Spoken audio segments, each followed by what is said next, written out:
Good morning, all. This is Brian from Earth to Hearth. So today, wanted to go over, just kind of let you go on a walk with me as I kind of start harvesting our onions. We already dug up our potatoes. I'm gonna do a separate video on that. But our onions have started, especially in this bed, to flop over, and so what I'm gonna do is start harvesting them. I've set up a rack over there for initial drying. It's a little overcast, but it's not supposed to rain. So you want to just kind of let when your onions and shallots and all that start doing it, it's a good time to pull them out to dry. So when they fall over like that, they're just done. That's pinched off. It's not going to be sending any more nutrients to the bulb, and it's not going to grow anymore. And so that's how you know it's time, ideally browning. Sometimes they'll be a little more brown and dry, and that's okay. But since I still have stuff growing in here, I don't want these to have issue with rot or anything like that. Last year had some late rain, and that affected our onions, and unfortunately, because I didn't get them in a good spot to dry quick enough, we did have some mold, and that did affect our long-term harvest. But that's okay. That happens. All right, I move you out? Will you still stand up? Okay, I think you're okay still. Not all of these are going to be harvested today. I'm just sort of, mostly all the shallots look like they are just done, whether they did well or not. Some did well. And others did better. There's a good mix in here. So, but yeah, I think onions are just I love growing staple crops. This, for me, I know some people are like, oh, why would you do that? They're cheap, but given the food shortages we've had, and I remember last year, there was an outbreak of a food recall for onions. So for me, being able to grow your own food. Oh, hey, caterpillar. I don't know what you are. Look poisonous. It should be. And so being able to have some self-sufficiency in your life on some of the basics is really nice. And it's always good just to be able to go, oh, I'm just going to go grab an onion, and oh, hey, I have 6 months worth. Now we'll see how much we have this year. Again, so it's probably going to end up being a little better than last year, but the size isn't great. But overall, I think we'll be okay. And if getting these out in time to start curing and drying will give us a nice long-term crop that will last us still a good bit. All right, I think that's enough to make our first trip. Let's walk on over. And the reason, so sometimes what you can do is people will say, oh, just leave them in their spot. But since I have a little polyculture bed there, I don't want to leave them because I still want to water. So since I'm still going to be watering that bed there, I want to remove the onions so they can still dry and cure. But I'm not having to worry about the other stuff in the bed there and it not being able to be watered. Yeah, I'm just going to spread these out. I'm going to try and keep this somewhat organized, but I'm also not going to be religious about it. Again, it looks like most of our whites are ready, our shallots, a few of our reds, but looks like the Walla Walla sweets and our reds are probably going to be in the other bed, are going to still be harvested as time goes on.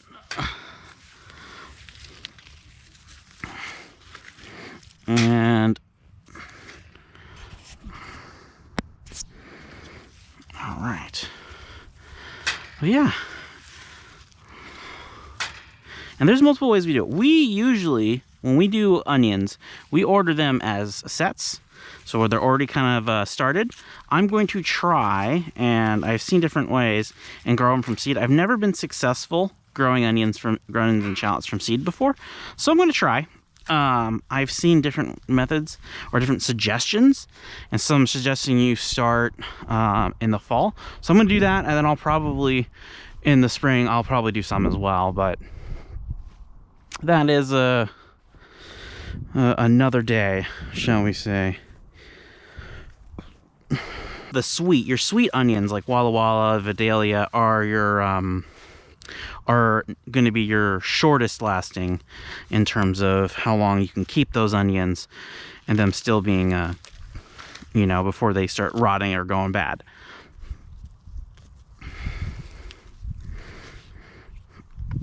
So you're going to want to eat those first. Reds tend,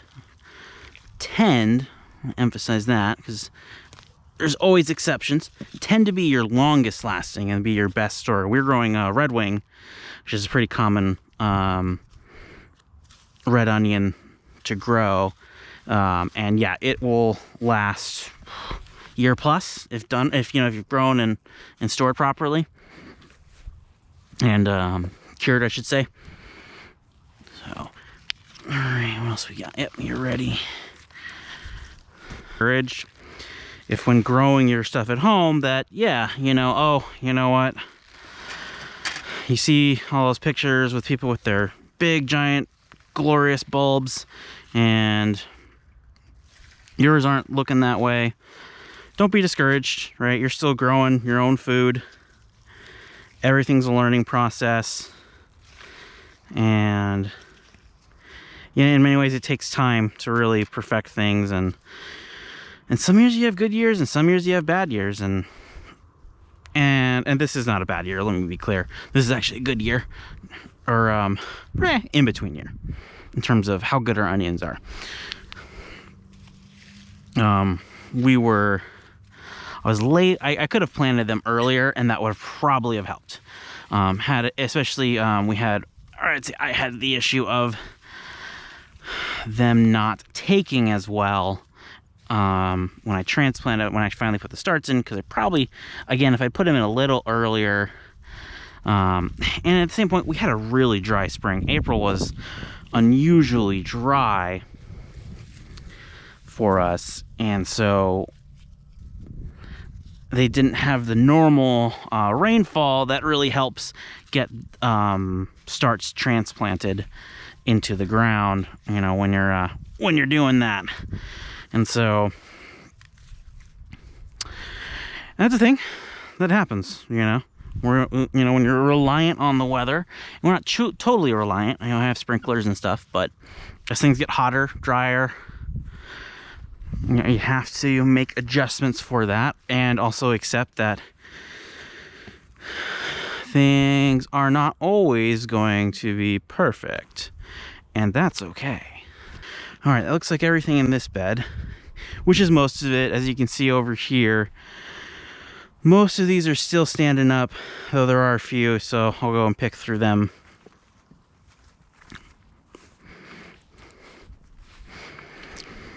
And this is just going to be temporary. I'll probably leave these out here for maybe a week, and then I'll move them into the garage. But I need to also finish processing our garlic, as it's just about done curing. And then that'll give me a little more room in the garage, as you know, like I said, we have garlic. I just harvested the potatoes, so now our potatoes are all taking up space. So, and since it's not supposed to rain this week, not that that's shocking, given all the heat waves and dryness we've been having. But since we're not getting any rain, I'm not worried about it. And this is a pretty common method. Like I said, especially if you have full, just normal, like if it's just a straight bed with onions, and that's all it is, oftentimes people will just pull them out of the ground and lay them off to the side to dry and cure. So here we go. These are Walla Walla Sweets. We got some good sized ones over here, so that's good. and some reds. These are our red wings. So that's that bed. I just gotta get the other one.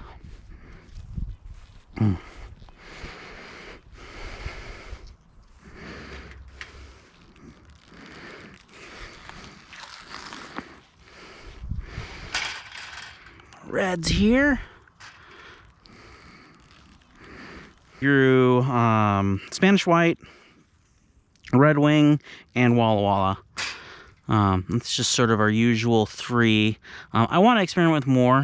Part of the reason these are regrow because these are what we usually order ours through Northwest or for Territorial, Northwest Territory, from Territorial Seed Company, because they do tend to grow and have a lot of varieties that do well in the Pacific Northwest. They're based out of Oregon, and so we usually order through them.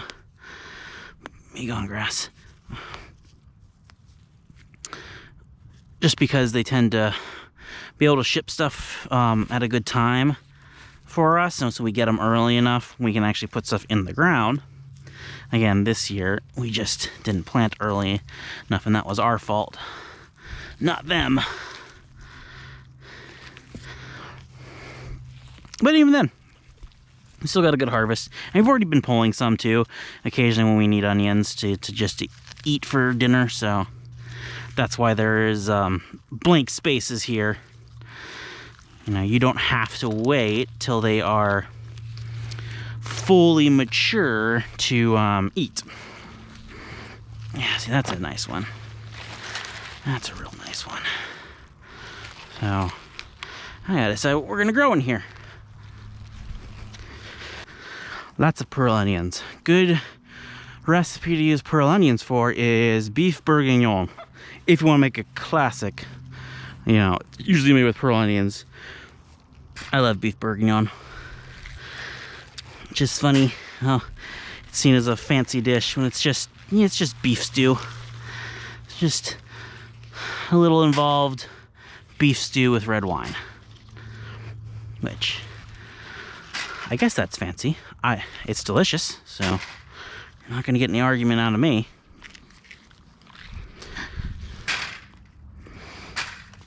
Oh no, get back here. Yeah. And one thing, so yeah, and I'll mention that also with onions. So onions, to get them to grow properly, your variety choices are very much based off of the day length. So what you'll have is, if you're looking at onions, and if it's a good seed company, they will let you know whether they are a long day or a short day. There are, I believe, some mid-season or midday varieties, but generally speaking, onions are going to be separated into long day and short day varieties, and that's because they are highly tied for bulb formation based off of the amount of sunlight that is coming through. So if you are in the north, you need to grow long day varieties. If you do not, they will not bulb. They will not form bulbs. So all of these are northern varieties.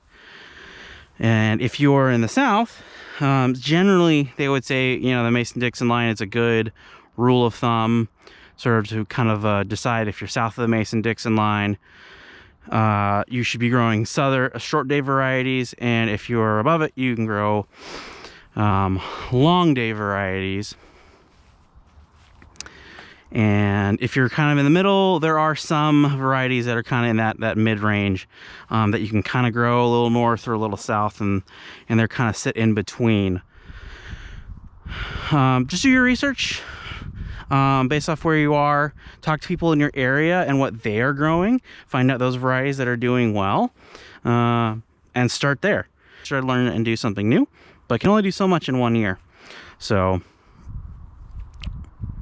do what you can,